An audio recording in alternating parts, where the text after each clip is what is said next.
ಮೈಸೂರಿನಲ್ಲಿ ಶಂಕಿತ ಉಗ್ರರನ್ನ ಮತ್ತೆ ಬಂಧನ ಮಾಡಲಾಗಿದೆ. ಕುಕ್ಕರ್ ಬಾಂಬ್ ಸ್ಫೋಟದ ರೂವಾರಿ ಜುನೈದ್ ಅಹಮದ್ ಸ್ನೇಹಿತ ಅರ್ಷದ್ ಖಾನ್ ಎಂಬಾತನನ್ನ ಎನ್ಐಎ ಅಧಿಕಾರಿಗಳು ಬಂಧಿಸಿದ್ದಾರೆ. 2023ರ ಗ್ರೆನೇಡ್ ಪತ್ತೆ ಕೇಸ್ ಸಂಬಂಧ ಅರ್ಷದ್ ಖಾನ್ ಅನ್ನ ಎನ್ಐಎ ಬಂಧಿಸಿ ವಿಚಾರಣೆ ಮಾಡ್ತಾ ಇದೆ. ಈ ಹಿಂದೆ ಸಿಸಿಬಿ ಅಧಿಕಾರಿಗಳು ನಡೆಸಿದ ಕಾರ್ಯಾಚರಣೆಯಲ್ಲಿ ಅರ್ಷದ್ ಖಾನ್ ಅರೆಸ್ಟ್ ಆಗಿದ್ದ ನಂತರ ಬೇಲ್ ಪಡೆದು ಹೊರಬಂದಿದ್ದ. ಕೋರ್ಟ್ಗೆ ಮಾತ್ರ ಹಾಜರಾಗಿರಲಿಲ್ಲ. ನಂತರ ಪ್ರಕರಣ ಎನ್ಐಎಗೆ ವರ್ಗಾವಣೆ ಮಾಡಲಾಗಿತ್ತು. ಸದ್ಯ ಪ್ರೊಕ್ಲಮೇಷನ್ ಆಧಾರದ ಮೇಲೆ ಹಾಗೂ ಎನ್ಐಎ ಅಧಿಕಾರಿಗಳು ಈತನನ್ನ ಅರೆಸ್ಟ್ ಮಾಡಿ ವಿಚಾರಣೆಯನ್ನ ಮಾಡ್ತಿದ್ದಾರೆ.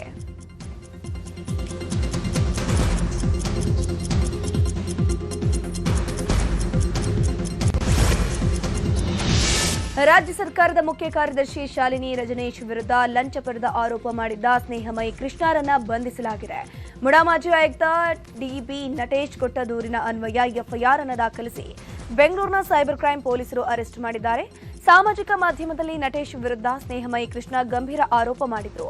ಮುಂಬಡ್ತಿ ಪಡೆಯೋಕೆ ಸಿಎಸ್ ಶಾಲಿನಿ ರಜನೀಶ್ಗೆ ಹಣ ನೀಡಿದ್ದಾರೆ ಅಂತ ಆರೋಪವನ್ನ ಮಾಡಿದ್ರು. ಈ ಹಿನ್ನೆಲೆ ಬಂಧಿಸಿ ವಿಚಾರಣೆಯನ್ನ ಮಾಡಲಾಗ್ತಿದೆ.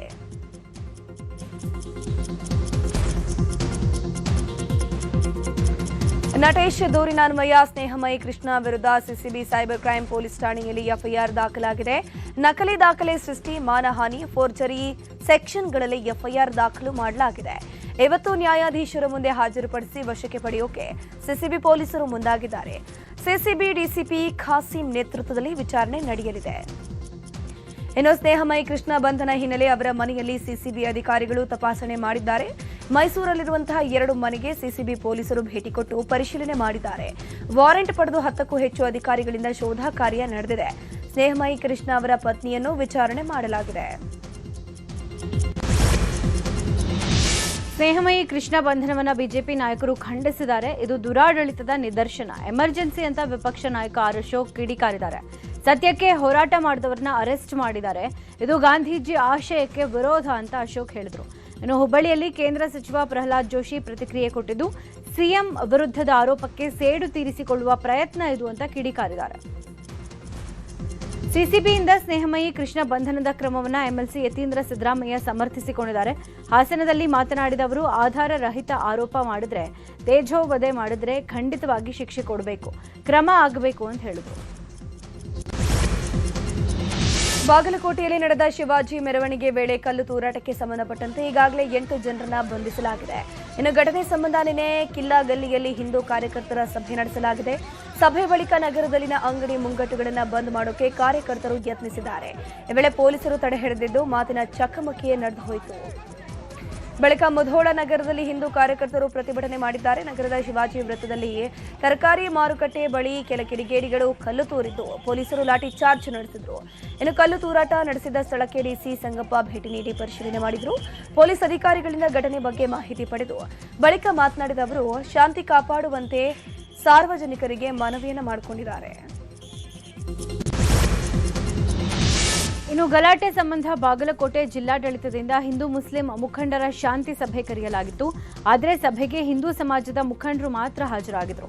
ಜಿಲ್ಲಾಡಳಿತ ಭವನದ ಹೊರಗೆ ಮುಸ್ಲಿಂ ಮುಖಂಡರು ನಿಂತು ಸಭಾಂಗಣಕ್ಕೆ ಬಾರದೆ ವಾಪಸ್ ಹೋಗಿದ್ದಾರೆ. ಈ ಹಿನ್ನೆಲೆ ಸಭೆಯನ್ನ ಮೊಟಕುಗೊಳಿಸಲಾಯಿತು. ಜಿಲ್ಲಾಡಳಿತ ಕರೆದಿದ್ದ ಸಭೆಗೆ ಗೈರಾಗಿದ್ದ ಮುಸ್ಲಿಮರು ಪ್ರವಾಸಿ ಮಂದಿರದಲ್ಲಿ ಉಸ್ತುವಾರಿ ಸಚಿವ ಆರ್ಬಿ ತಿಮ್ಮಾಪುರ ಅವರನ್ನ ಭೇಟಿ ಮಾಡಿದ್ದಾರೆ ಅಂತ ಹೇಳಲಾಗಿದೆ. ಇನ್ನು ಕಿಲ್ಲಾ ಗಲ್ಲಿಯಲ್ಲಿ ವಾತಾವರಣ ಬೂದಿ ಮುಚ್ಚಿದ ಕೆಂಡದಂತಿದೆ. ಈ ಹಿನ್ನೆಲೆ ಪೊಲೀಸರು ಕೊತ್ಲಪ್ಪ ದೇವಸ್ಥಾನದ ಮುಂದೆ ಬ್ಯಾರಿಕೇಡ್ ಹಾಕಿ ಸಂಚಾರ ಬಂದ್ ಮಾಡಿದ್ದಾರೆ. ಬ್ಯಾರಿಕೇಡ್ ತೆರವು ಮಾಡುವಂತೆ ಹಿಂದೂ ಕಾರ್ಯಕರ್ತರು ಪಟ್ಟು ಹಿಡಿದಿದ್ದಾರೆ.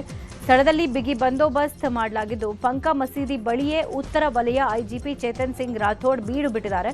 ಅಹಿತಕರ ಘಟನೆ ನಡೆಯದಂತೆ ಪೊಲೀಸರಿಂದ ಸಿಟಿ ರೌಂಡ್ಸ್ ಮಾಡಲಾಗ್ತಾ ಇದೆ. ಅಲ್ಲದೆ ಬಾಗಲಕೋಟೆಯಲ್ಲಿ ಕಾನೂನು ಸುವ್ಯವಸ್ಥೆ ಕಾಪಾಡಲು ಹಿಂದಿನ ಖಡಕ್ ಎಸ್ಪಿಗಳ ಮೊರೆ ಹೋಗಲಾಗಿದೆ ಪೊಲೀಸ್ ಇಲಾಖೆ. ಹಿಂದಿನ ಎಸ್ಪಿಗಳಾದ ಅಮರನಾಥ್ ರೆಡ್ಡಿ, ಸಿಬಿ ರಿಷ್ಯಂತ್ ಅವರಿಗೆ ಬುಲಾವ್ ಕೊಟ್ಟಿದ್ದು, ಬಾಗಲಕೋಟೆಗೆ ಬರುವಂತೆ ಡಿಜಿಪಿ ಆದೇಶ ಕೊಟ್ಟಿದ್ದಾರೆ. ಡಿಜಿಪಿ ಆದೇಶದಂತೆ ರಿಷ್ಯಂತ್, ಅಮರನಾಥ್ ರೆಡ್ಡಿ ಬಾಗಲಕೋಟೆಗೆ ಬರ್ತಾ ಇದ್ದಾರೆ. ಹಿಂದಿನ ಎಸ್ಪಿಗಳ ಜೊತೆಗೆ ಗದಗ ಹಾಗೂ ಧಾರವಾಡ ಎಸ್ಪಿಗಳ ಸಾಥ್ ಕೂಡ ಇರಲಿದೆ.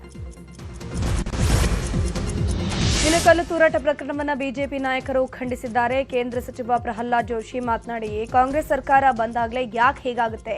ಪೊಲೀಸರಿಗೆ ಫ್ರೀ ಹ್ಯಾಂಡ್ ಕೊಟ್ರೆ ಹೀಗಾಗಲ್ಲ. ಆದರೆ ಕಾಂಗ್ರೆಸ್ ಪೊಲೀಸರ ಮೇಲೆ ಹಿಡಿತ ಇಟ್ಕೊಂಡಿದೆ ಅಂತ ಕಿಡಿಕಾರಿದ್ರು. ಇನ್ನು ಇದೇ ವಿಚಾರವಾಗಿ ಆರ್ ಅಶೋಕ್, ಬಿವೈ ವಿಜಯೇಂದ್ರ, ಛಲವಾದಿ ನಾರಾಯಣಸ್ವಾಮಿ, ರವಿಕುಮಾರ್, ಮಾಜಿ ಸಚಿವ ಶ್ರೀರಾಮುಲು ಕೂಡ ಪ್ರತಿಕ್ರಿಯಿಸಿದ್ದಾರೆ. ಒಂದು ಮೆರವಣಿಗೆ ಮೇಲೆ ಬಾಗಲಕೋಟೆ ನಡೆದಂತಹ ದುರ್ಘಟನೆ ಅವರು 8 ಜನ ಅರೆಸ್ಟ್ ಮಾಡಿದೀವಿ ಅಂತಾನೆ ಹೇಳಿದ್ದಾರೆ.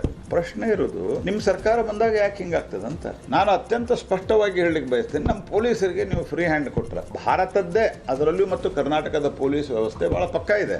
ಆದರೆ ಅವರಿಗೆ ನೀವು ಒತ್ತಡ ಹಾಕ್ತೀರಿ, ತುಷ್ಟೀಕರಣದ ಹೆಸರಿನಲ್ಲಿ ಅವ್ರನ್ನ ಫ್ರೀ ಬಿಡ್ತೀರಿ, ಬಾಂಬ್ ಹಾಕಿದವ್ರನ್ನ ಬ್ರದರ್ಸ್ ಅಂತ ಹೇಳ್ತೀರಿ, ಮಸೀದಿಯಿಂದ ಕಲ್ಲು ಹೊಡೆದವ್ರನ್ನ ಅರೆಸ್ಟ್ ಮಾಡೋದಿಲ್ಲ. ಅರೆ ಯಾರೋ ಒಬ್ರು ಮಸೀದಿಗೆ ಅದು ಇಲ್ಲೀಗಲ್ ಮಸೀದಿ ಇದೆ ಬುಲ್ಡೋಜರ್ ಹಚ್ಚಿರಿ ಅಂತ ಅವರನ್ನು ಹೋಗಿ ಅರೆಸ್ಟ್ ಮಾಡಿದರು. ಕಾಂಗ್ರೆಸ್ ಪಾರ್ಟಿಯ ತುಷ್ಟೀಕರಣದ ನೀತಿಯಿಂದ ಈ ಘಟನೆಗಳು ಸಂಭವಿಸ್ತಾ ಇದ್ದಾವೆ. ಒಂದು ಮೆರವಣಿಗೆ ಮೇಲೆ ಈ ದುಷ್ಕರ್ಮಿಗಳು ಕಲ್ಲು ತೂರಾಟ ಮಾಡಿ ಪೊಲೀಸರ ಮೇಲೆ ಹಲ್ಲೆ ಮಾಡಿ SP ಮೇಲೆ ಕಲ್ಲು ತೂರಾಟ ಮಾಡಿ ಗಾಯ ಆಗಿರೋವಂಥದ್ದು ಇವೆಲ್ಲನೂ ಕೂಡ ಪೂರ್ವ ನಿಯೋಜಿತ. ಇದೇನು ಮೊದಲಲ್ಲ. ಗಣೇಶ ಮೆರವಣಿಗೆ ಮೇಲೂ ಮಂಡ್ಯದಲ್ಲಿ ಕಲ್ಲು ತೂರಾಟ ಮಾಡಿದ್ರು, ಹನುಮ ಮಾಲಾಧಾರಿಗಳ ಮೇಲೂ ಕಲ್ಲು ತೂರಾಟ ಮಾಡಿದ್ದಾರೆ, ಶ್ರೀರಾಮನ ಕಟ್ಔಟ್ರನ್ನು ಕೂಡ ಹರಿದು ಹಲ್ಲೆ ಮಾಡಿರ್ತಕ್ಕಂಥ ಘಟನೆ ಇದೆ. ಈ ಥರ ಕರ್ನಾಟಕದಲ್ಲಿ ಕಾಂಗ್ರೆಸ್ ಸರ್ಕಾರ ಬಂದ ಮೇಲೆ ಈ ಮುಸ್ಲಿಂ ಭಯೋತ್ಪಾದಕರಿಗೆ, ಮುಸ್ಲಿಂ ಮೂಲಭೂತವಾದಿಗಳಿಗೆ ಹಬ್ಬ ಆಗ್ಬಿಟ್ಟಿದೆ. ಬಾಗಲಕೋಟೆಯಲ್ಲಿ ಶಿವಾಜಿ ಜಯಂತಿಯ ಸಂದರ್ಭದಲ್ಲಿ ಕೆಲವು ದೇಶದ್ರೋಹಿಗಳು ಮೆರವಣಿಗೆ ಮೇಲೆ ಕಲ್ಲು ತೂರಾಟವನ್ನು ನಡೆಸಿದ್ರು. ಇವ್ರು ಯಾರು ಅನ್ನೋದನ್ನ ಈಗಾಗಲೇ ಪೊಲೀಸರು ಪತ್ತೆ ಹಚ್ಚಿದ್ದಾರೆ. ನಾನು ಮಾನ್ಯ ಮುಖ್ಯಮಂತ್ರಿಗಳಲ್ಲಿ ಹಾಗೂ ಗೃಹ ಸಚಿವರಲ್ಲಿ ನಾನು ಆಗ್ರಹ ಪಡಿಸ್ತೇನೆ, ಇಂಥ ದೇಶದ್ರೋಹಿಗಳನ್ನು ತತ್ಕ್ಷಣ ಒದ್ದು ಒಳಗಾಕುವಂಥ ಕೆಲಸ ಮಾಡಬೇಕು. ಇಂಥ ಟಿಪ್ಪು ಮತ್ತು ಔರಂಗಜೇಬನ ಮನಸ್ಥಿತಿಯನ್ನು ಇರ್ತಕ್ಕಂಥ ಇಂಥ ದೇಶದ್ರೋಹಿಗಳನ್ನು ಯಾವುದೇ ಕಾರಣಕ್ಕೂ ಕ್ಷಮಿಸಬಾರ್ದು. ಇಂಥವ್ರಿಗೆ ತಕ್ಕ ಪಾಠವನ್ನು ಕಲಿಸಬೇಕು ಅಂತೇಳಿ ನಾನು ಈ ಸಂದರ್ಭದಲ್ಲಿ ಆಗ್ರಹವನ್ನು ಪಡಿಸ್ತಾ ಇದ್ದೇನೆ. ಹಿಂದೂಗಳನ್ನ, ಹಿಂದುತ್ವವನ್ನು ಟಾರ್ಗೆಟ್ ಮಾಡಲಿಕ್ಕೆ ಕೆಲವರು ಮಾಡ್ತಾರೆ. ಅದಕ್ಕೆ ಪ್ರೋತ್ಸಾಹವನ್ನು ಕಾಂಗ್ರೆಸ್ ಸರ್ಕಾರ ಕೊಡ್ತಾ ಇದೆ. ಕಟ್ಟುನಿಟ್ಟಿನ ಕ್ರಮಗಳನ್ನು ಜರುಗಿಸಿದ್ರೆ, ಈಗೇನು ಜೋಶಿ ಸಾಹೇಬ್ರು ಹೇಳಿದ್ರು ಆ ರೀತಿ ಫ್ರೀ ಹ್ಯಾಂಡ್ ಕೊಡಿ ನೀವು. ಇಂಥ ಕ್ರಿಮಿನಲ್ ಆ್ಯಕ್ಟ್ ಮಾಡೋರಿಗೆ ಫ್ರೀ ಹ್ಯಾಂಡ್ ಕೊಡಿ ನೀವು ಪೊಲೀಸ್ನವ್ರಿಗೆ, ಅವರು ಹಿಡಿತಾರೆ, ಮಟ್ಟ ಹಾಕ್ತಾರೆ. ಇಲ್ಲ ಅಂತಂದರೆ ನೀವು ಬಾಂಬ್ ಹಾಕಿದವನು ನಮ್ಮ ಬ್ರದರ್ ಅನ್ನೋದು, ಕಲ್ಲು ತೂರಿದವನು ನಾವು ವೋಟ್ ಬ್ಯಾಂಕ್ಗಾಗಿ ಓಲೈಸೋದು ಮಾಡಿದರೆ ಇದೇ ಪರಿಸ್ಥಿತಿ ಆಗ್ತದೆ. ಮಾಜಿ ಸಚಿವ KN ರಾಜಣ್ಣ ದೆಹಲಿಗೆ ತೆರಳಿದ್ದು ಇವತ್ತು AICC ನಾಯಕರನ್ನ ಭೇಟಿ ಆಗಲಿದ್ದಾರೆ. ಸಚಿವ ಸತೀಶ್ ಜಾರಕಿಹೊಳಿ ಬೆನ್ನಲ್ಲೇ KN ರಾಜಣ್ಣ ದೆಹಲಿಗೆ ತೆರಳಿರುವುದು ತೀವ್ರ ಕುತೂಹಲ ಮೂಡಿಸಿದೆ. ಸಿಎಂ ಆಪ್ತರ ದೆಹಲಿ ಪ್ರವಾಸ ರಾಜ್ಯ ರಾಜಕೀಯದಲ್ಲಿ ಸಂಚಲನ ಮೂಡಿಸಿದೆ. ಈಗಾಗಲೇ 10ಕ್ಕೂ ಅಧಿಕ ಶಾಸಕರ ಜೊತೆಗೆ ಸಚಿವ ಸತೀಶ್ ಜಾರಕಿಹೊಳಿ ದೆಹಲಿಯಲ್ಲಿ ಸರಣಿ ಮೀಟಿಂಗ್ ಮಾಡ್ತಾ ಇದ್ದಾರೆ. ವಾಲ್ಮೀಕಿ ನಾಯಕರ ರಾಜಕೀಯ ಭಾರೀ ಚರ್ಚೆಗೆ ಗ್ರಾಸವಾಗಿದೆ.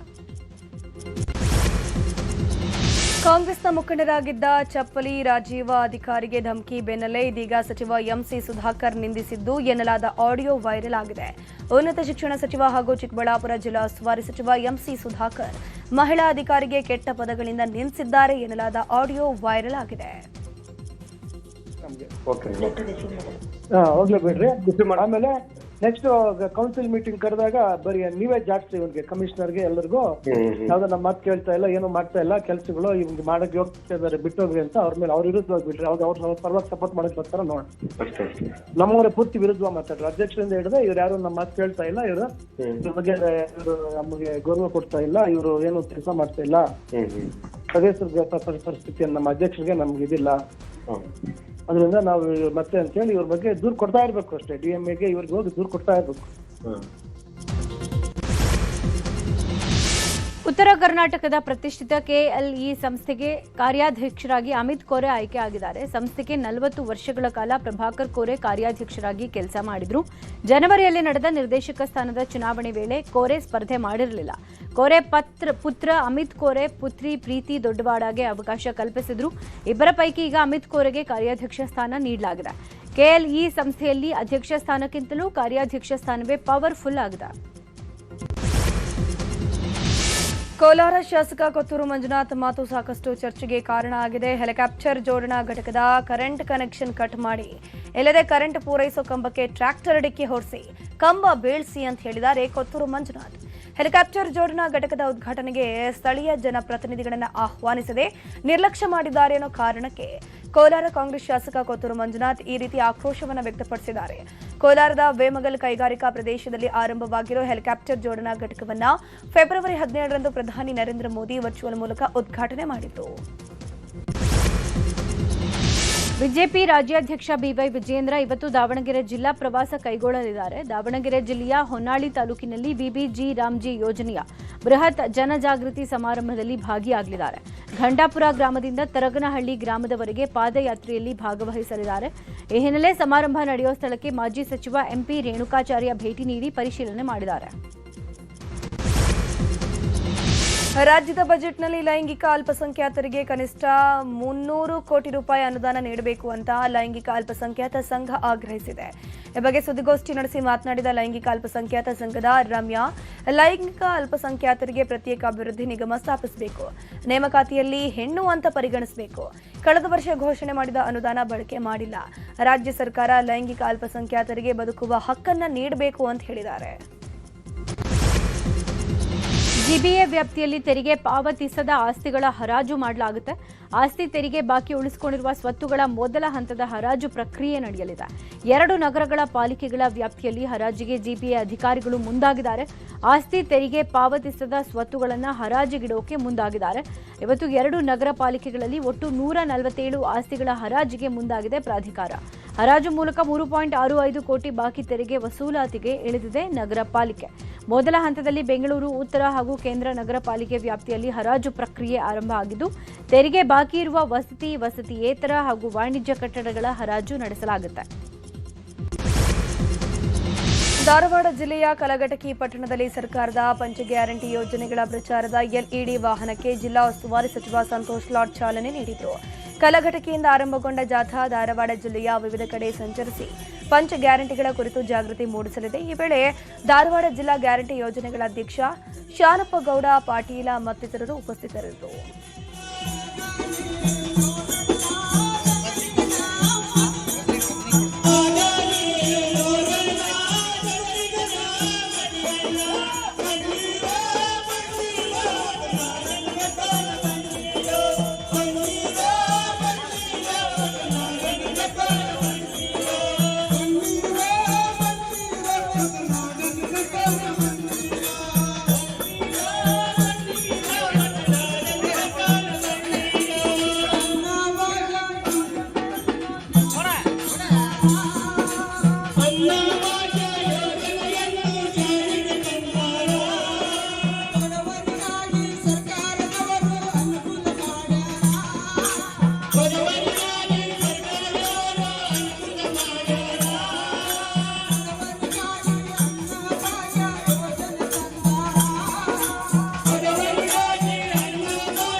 ಚಿಕ್ಕಬಳ್ಳಾಪುರದ ಶಿಡ್ಲಘಟ್ಟ ಗಂಜಿಗುಂಟೆಯಲ್ಲಿ ನಡೆದ ಹಲ್ಲೆ ಪ್ರಕರಣ ಈಗ ತೀವ್ರ ರಾಜಕೀಯ ಸಂಘರ್ಷಕ್ಕೆ ಕಾರಣ ಆಗಿದೆ. ಕಾಂಗ್ರೆಸ್ ಮುಖಂಡ ಪುಟ್ಟು ಅಂಜನಪ್ಪ ಈ ಘಟನೆಗೆ ರಾಜಕೀಯ ಬಣ್ಣ ಹಚ್ಚುತ್ತಾ ಇದ್ದಾರೆ ಅಂತ ಜೆಡಿಎಸ್ ಮುಖಂಡರು ಕಿಡಿಕಾರಿದ್ದಾರೆ. ಕಳೆದ 15 ವರ್ಷಗಳಿಂದ ಶಾಂತವಾಗಿದ್ದ ಗ್ರಾಮದಲ್ಲಿ ವಸಂತ್ ಕುಮಾರ್ ಅನ್ನೋರು ಜಾತಿ ನಿಂದನೆ ಮಾಡಿದಾಗ ಉಂಟಾದ ಆಕ್ರೋಶ ಇದು ಅಂತ ಸಮರ್ಥನೆ ಮಾಡಿಕೊಂಡಿದ್ದಾರೆ. ಈ ಪ್ರಕರಣದಲ್ಲಿ ಜೆಡಿಎಸ್ ಶಾಸಕ ಬಿಎನ್ ರವಿಕುಮಾರ್ ಅವರ ಯಾವುದೇ ಕುಮ್ಮಕ್ಕಿಲ್ಲ ಅಂತ ಸ್ಪಷ್ಟನೆ ಕೊಟ್ಟಿರುವ ಬೆಂಬಲಿಗರು ಪುಟ್ಟು ಅಂಜನಪ್ಪ ತಮ್ಮ ರಾಜಕೀಯ ಬೇಳೆ ಬೇಯಿಸಿಕೊಳ್ಳೋಕೆ ಈ ಹಲ್ಲೆಯನ್ನ ಬಳಸಿಕೊಳ್ತಾ ಇದ್ದಾರೆ ಅಂತ ಆಕ್ರೋಶ ವ್ಯಕ್ತಪಡಿಸಿದ್ದಾರೆ. ಸದ್ಯ ಗಂಜಿಗುಂಟೆಯಲ್ಲಿ ರಾಜಕೀಯ ಕಿಚ್ಚು ಹೆಚ್ಚಾಗಿದ್ದು ಆರೋಪ ಪ್ರತ್ಯಾರೋಪಗಳು ಮುಂದುವರೆದಿವೆ. ಬೂದ್ನೂರು ಉತ್ಸವ ಹಿನ್ನೆಲೆಯಲ್ಲಿ ಮಂಡ್ಯದಲ್ಲಿ ಹೆಲಿಕಾಪ್ಟರ್ ಜಾಲಿ ರೈಡ್ ಪ್ರಾರಂಭ ಆಗಿದೆ. ಚಿಕ್ಕಮಂಡ್ಯ ಹೆಲಿಪ್ಯಾಡ್ನಲ್ಲಿ ಹೆಲಿ ಟೂರಿಸಂಗೆ ವ್ಯವಸ್ಥೆಯನ್ನು ಮಾಡಲಾಗಿದ್ದು 7 ನಿಮಿಷಗಳ ಹೆಲಿಕಾಪ್ಟರ್ ರೈಡ್ಗೆ 3,800 ರೂಪಾಯಿ ನಿಗದಿ ಮಾಡಲಾಗಿದೆ. ಇನ್ನು ಹೆಲಿಕಾಪ್ಟರ್ನಲ್ಲಿ ಕುಳಿತು ಸಚಿವ ಚೆಲುವರಾಯಸ್ವಾಮಿ ಜಾಲಿ ರೈಡ್ಗೆ ಚಾಲನೆ ಕೊಟ್ಟರು. ಇದೇ ವೇಳೆ ವಿಕಲಚೇತನ ಯುವಕನಿಗೆ ಟಿಕೆಟ್ ಕೊಡಿಸಿದ ಶಾಸಕ ಗಣಿಗ ರವಿಕುಮಾರ್ ಹೆಲಿಕಾಪ್ಟರ್ನಲ್ಲಿ ಜಾಲಿ ರೈಡ್ ಮಾಡಿಸಿದ್ರು.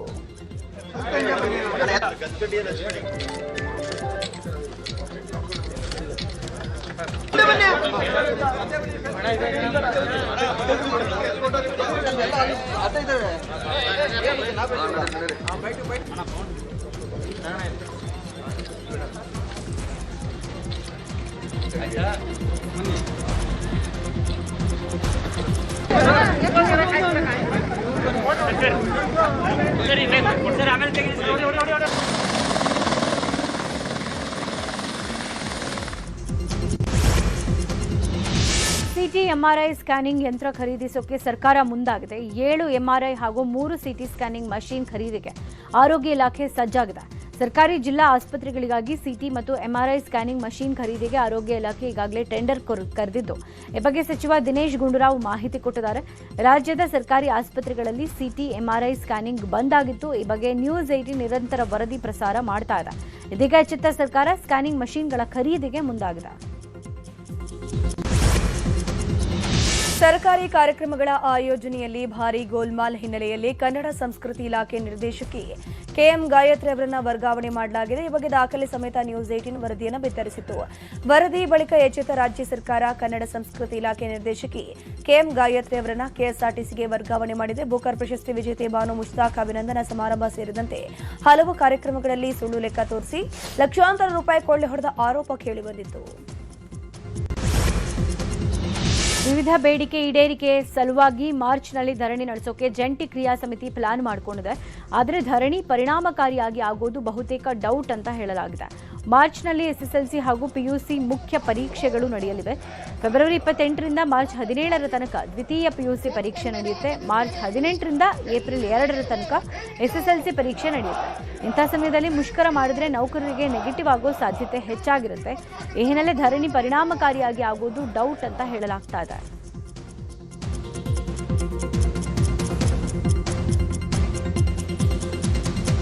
ನಾವು ನಮ್ಮ ಹಿರಿಯ ಸಂಗಾತಿ ಹೋರಾಟ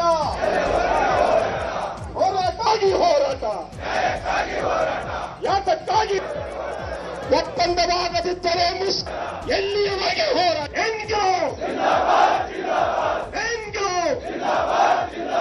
ಯಾತಕ್ಕೆ ಪತ್ರಾಕರದಲ್ಲಿ ಒಪ್ಪಂದ ಆಗಬೇಕು. ಸರ್ಕಾರಿ ಕನ್ನಡ ಶಾಲೆಗೆ ಕಿಡಿಗೇಡಿಗಳು ಬೆಂಕಿ ಇಟ್ಟಿರೋ ಘಟನೆ ಬೆಳಗಾವಿಯ ಸವದತ್ತಿ ತಾಲೂಕಿನ ಮುನವಳ್ಳಿ ಪಟ್ಟಣದಲ್ಲಿ ನಡೆದಿದೆ. ಸರ್ಕಾರಿ ಹಿರಿಯ ಪ್ರಾಥಮಿಕ ಬಾಲಕಿಯರ ಶಾಲೆಗೆ ಕಿಡಿಗೇಡಿಗಳು ಬೆಂಕಿ ಹಚ್ಚಿದ್ದಾರೆ. 2 ಕೊಠಡಿಗಳ ಬೀಗ ಮುರಿದು ಮಕ್ಕಳ ಹಾಗೂ ಶಿಕ್ಷಕರ ಹಾಜರಾತಿ ಬುಕ್ ಮತ್ತು ಕುರ್ಚಿಗಳನ್ನು ಸುಟ್ಟು ಹಾಕಿದ್ದಾರೆ. ಕೋಲಾರದ ಹೋಳೂರು ಪಂಚಾಯಿತಿ ವ್ಯಾಪ್ತಿ ಎಚ್ಕೆ ಹೊಸೂರು ಗ್ರಾಮದ ಕೆರೆಯಲ್ಲಿ ನರೇಗಾದಡಿ ಕೆರೆ ಹೂಳು ತೆಗೆಯೋ ಕಾಮಗಾರಿ ಮಾಡಲಾಗಿತ್ತು. ಈ ಕಾಮಗಾರಿಯಲ್ಲಿ ಭಾರೀ ಗೋಲ್ಮಾಲ್ ನಡೆದಿರೋ ಆರೋಪ ಕೇಳಿಬಂದಿದೆ. ನರೇಗಾ ಕಾಮಗಾರಿಯಲ್ಲಿ ಯಂತ್ರೋಪಕರಣ ಬಳಸದೆ ಕಾರ್ಮಿಕರು ಕೆಲಸ ಮಾಡಬೇಕು ಅನ್ನೋ ನಿಯಮ ಇದ್ರೂ ಅದನ್ನೆಲ್ಲ ಗಾಳಿಗೆ ತೂರಿ ಪಂಚಾಯಿತಿ ವತಿಯಿಂದಲೇ ಜೆಸಿಬಿ ಬಳಸಿ ಮಣ್ಣು ತೆಗೆಸಿದ್ದಾರೆ. ಈ ಮೂಲಕ ಲಕ್ಷಾಂತರ ರೂಪಾಯಿ ಬಿಲ್ ಮಂಜೂರಾತಿ ಮಾಡೋಕೆ ಹೊರಟಿರುವ ಆರೋಪ ಕೇಳಿಬಂದಿದೆ. ಕೆರೆ ಹೂಳು ತೆಗೆಯುವ ಸ್ಥಳದಲ್ಲಿ ಜೆಸಿಬಿ ಮಣ್ಣು ಕೊರೆದಿರೋ ದೃಶ್ಯ ಕಂಡುಬಂದಿದ್ದು, ಈ ಬಗ್ಗೆ ತಾಲೂಕು ಮತ್ತು ಜಿಲ್ಲಾ ಪಂಚಾಯಿತಿಗೆ ರೈತ ಮುಖಂಡರು ದೂರು ಕೊಟ್ಟಿದ್ದಾರೆ. ಆದರೆ ಇದುವರೆಗೂ ಯಾವುದೇ ಕ್ರಮ ಆಗಿಲ್ಲ. ಪತ್ನಿಗೆ ಸಾರಿಗೆ ಬಸ್ ಚಾಲಕ ಅವಾಚ್ಯ ಶಬ್ದಗಳಿಂದ ನಿಂದಿಸಿರುವುದಕ್ಕೆ ಸಿಟ್ಟಿಗೆದ್ದ ಪತಿ ಬಸ್ ಚಾಲಕನಿಗೆ ಥಳಿಸಿದ್ದಾನೆ. ಹಾಸನ ಜಿಲ್ಲೆ ಅರಸೀಕೆರೆ ತಾಲೂಕಿನ ಬಾಗೇಶ್ಪುರದಲ್ಲಿ ಘಟನೆ ನಡೆದಿದೆ. ಹಾಸನದಿಂದ ಅರಸೀಕೆರೆಗೆ ಬರ್ತಾ ಇದ್ದಂಥ ಬಸ್ನಲ್ಲಿ ಫುಲ್ ರಶ್ ಇತ್ತು. ಮಹಿಳೆಯೊಬ್ಬರು ಬಾಗಿಲ ಬಳಿ ನಿಂತಿದ್ರು. ಬಸ್ ಡ್ರೈವರ್ ಮಹಿಳೆಯನ್ನ ತಳ್ಳಿ ಬಸ್ ಬಾಗಿಲು ಹಾಕಿದ್ದಾನೆ. ಈ ವೇಳೆ ಚಾಲಕ ತಳ್ಳಿದ್ದನ್ನ ಮಹಿಳೆ ಪ್ರಶ್ನಿಸಿದ್ದು, ಮಹಿಳೆ ಹಾಗೂ ಚಾಲಕನ ನಡುವೆ ವಾಗ್ವಾದ ಆಗಿದೆ. ಬಳಿಕ ಪತಿಗೆ ಕರೆ ಮಾಡಿದ ಮಹಿಳೆ ಅವಾಚ್ಯ ಶಬ್ದಗಳಿಂದ ನಿಂದಿಸಿದ್ದಾರೆ ಅಂತ ಹೇಳಿದಾಳೆ. ಈ ವೇಳೆ ಬಾಗೇಶಪುರದಲ್ಲಿ ಗ್ಯಾಂಗ್ ಕಟ್ಕೊಂಡು ಬಂದ ಪತಿ ಬಸ್ ಬರ್ತಾ ಇದ್ದಂಗೆ ಅಡ್ಡಗಟ್ಟಿ ಡ್ರೈವರ್ಗೆ ಹಿಗ್ಗಾಮುಗ್ಗ ಥಳಿಸಿದ್ದಾನೆ. ಅಲ್ಲದೆ ಬಸ್ನ ಕಿಟಕಿಗಳ ಗಾಜುಗಳನ್ನು ಒಡೆದು ಹಾಕಿದ್ದಾರೆ.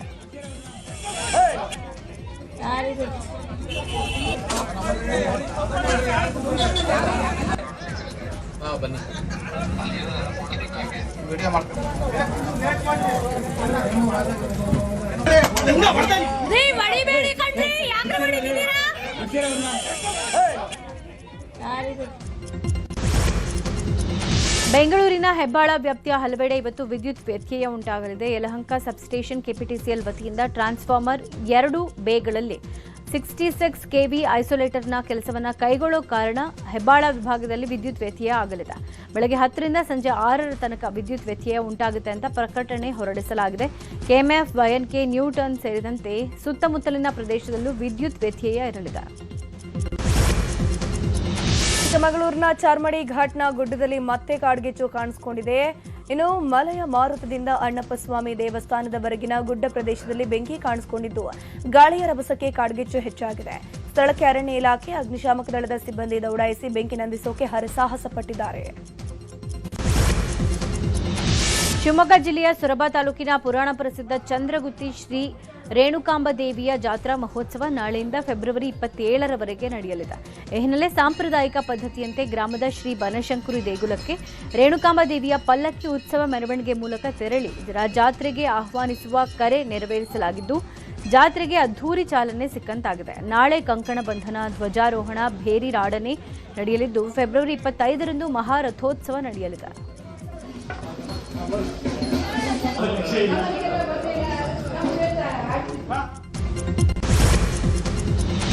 ಮಲೆ ಮಹದೇಶ್ವರ ಬೆಟ್ಟದ ರಸ್ತೆಯಲ್ಲಿ ಮತ್ತೆ ಚಿರತೆ ಕಾಣಿಸಿಕೊಂಡಿದೆ. ತಾಳು ಬೆಟ್ಟದಿಂದ ಮಹದೇಶ್ವರ ಬೆಟ್ಟ ಮಾರ್ಗದ 5ನೇ ತಿರುವಿನಲ್ಲಿ ಚಿರತೆ ಕಂಡು ಬಂದಿದ್ದು ಬೈಕ್ ಸವಾರರ ಮೊಬೈಲ್ ಕ್ಯಾಮೆರಾದಲ್ಲಿ ಸೆರೆಯಾಗಿದೆ. ಇನ್ನು ವಿಡಿಯೋವನ್ನ ಜಾಲತಾಣದಲ್ಲಿ ಹರಿಬಿಟ್ಟಿದ್ದು ರಾತ್ರಿ ಹೊತ್ತಲ್ಲಿ ಯಾರೂ ಕೂಡ ಬೈಕ್ನಲ್ಲಿ ತೆರಳದಂತೆ ಮನವಿಯನ್ನ ಮಾಡಿಕೊಂಡಿದ್ದಾರೆ. ದೊಡ್ಡಬಳ್ಳಾಪುರ ಸೀರೆ ಸಂತೆಗೆ ಅಭೂತಪೂರ್ವ ಸ್ಪಂದನೆ ಸಿಕ್ಕಿದೆ. ಬೆಂಗಳೂರು ಗ್ರಾಮಾಂತರ ಜಿಲ್ಲೆಯ ದೊಡ್ಡಬಳ್ಳಾಪುರ ನಗರದ ಭಗತ್ ಸಿಂಗ್ ಮೈದಾನದಲ್ಲಿ ಸೀರೆ ಸಂತೆ ಕಾರ್ಯಕ್ರಮ ನಡೆದಿದೆ.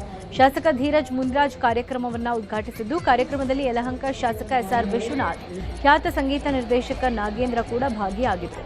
ಸಾರಿ ಸಂತೆ ಕಾರ್ಯಕ್ರಮದಲ್ಲಿ ಸಾವಿರಾರು ಜನ ಭಾಗಿಯಾಗಿ ಮುಗಿಬಿದ್ದು ಸೀರೆಗಳನ್ನು ಖರೀದಿ ಮಾಡಿದ್ದಾರೆ. ಇನ್ನು ಕಾರ್ಯಕ್ರಮದಲ್ಲಿ ಬಿಗ್ ಬಾಸ್ ಸೀಸನ್ 12ರ ವಿಜೇತ ಗಿಲ್ಲಿ ಭಾಗಿಯಾಗಿದ್ರು. ಗಿಲ್ಲಿ ವೇದಿಕೆ ಮೇಲೆ ಬರ್ತಾ ಇದ್ದಂತೆ ಅಭಿಮಾನಿಗಳು ಗಿಲ್ಲಿಯನ್ನ ನೋಡೋಕೆ ಮುಗಿಬಿದ್ದಿದ್ರು. ಗಿಲ್ಲಿ ಅಭಿಮಾನಿಗಳನ್ನ ನಿಯಂತ್ರಿಸೋಕೆ ಪೊಲೀಸರು ಹರಸಾಹಸ ಪಡುವಂತಾಯಿತು.